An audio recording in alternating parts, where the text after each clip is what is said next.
Incarnate. I mean, it's not a word we usually slip into daily conversation, is it? With our decorations, perhaps we drag it out once a year to display and then pack away. A word that for most sparks more questions than it offers answers, creates more confusion than it offers peace. Maybe too technical, too theological, too mystical. Incarnate. And yet, on that very word, the course of human history hinges, sin, cringes, and eternity.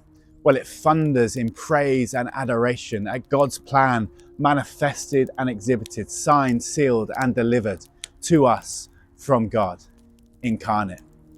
A world lost in darkness, desperately yearning, searching, and stretching, but never quite reaching. Purpose lost, hope deserted, burdens too heavy to carry, creation crumbling and crying out under the weight of it all, aching for a word, just one word, the word, to break the long-held quiet of human fear and struggle. And then, incarnate.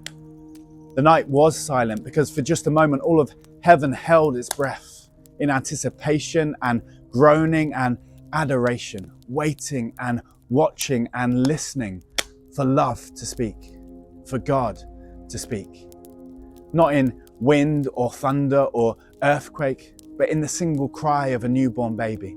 Not in the limelight or on a platform or in a palace, but in a stable, in a manger, in a complicated and struggling family.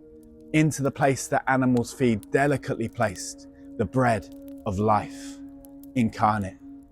God, not as some distant power, but one of us. God with breath and heartbeat, with shiver and sweatbead, with eyes opening to the world he created, while hands reached out in dependence on an obedient virgin, and a carpenter dad just trying to get his head around it all.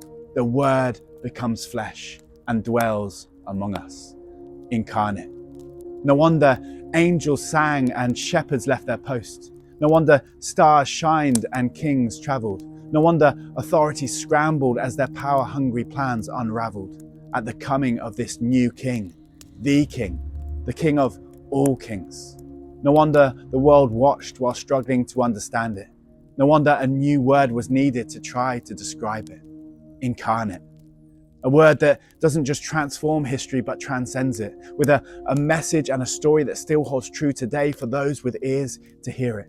A past event, but also a present reality of a God who longs to dwell and does dwell with his people, with his children, incarnate. You know, at Christmas, perhaps there's a brief pause from the noise to look up from our lives to God. And I encourage that. God welcomes that. He honors that. But at its heart, at its core, in its beauty, Christmas is not about humans reaching up to God, but rather a God who reached down, a God who stepped down, a God who came down, the God of all creation, kneeling in the dirt and the dust he once shaped, breathing in the breath of life and the atoms of creation he still sustained, into our brokenness and our mess and our fear, to whisper into human hearts, you are not alone. We are not alone. Incarnate. A God who came with a rescue plan to redeem and reconcile us to him, not just for a festive season or even just for life, but for eternity. A God who saw the mess we were in and stepped in to pay the ransom price in full, who rose victorious and sent his Spirit so that he might dwell with us still, so that now, thousands of years later, we can still call him God Emmanuel, God with us, incarnate. A God who is with you even when it doesn't feel like it, when the darkness hides it or doubts try to override it.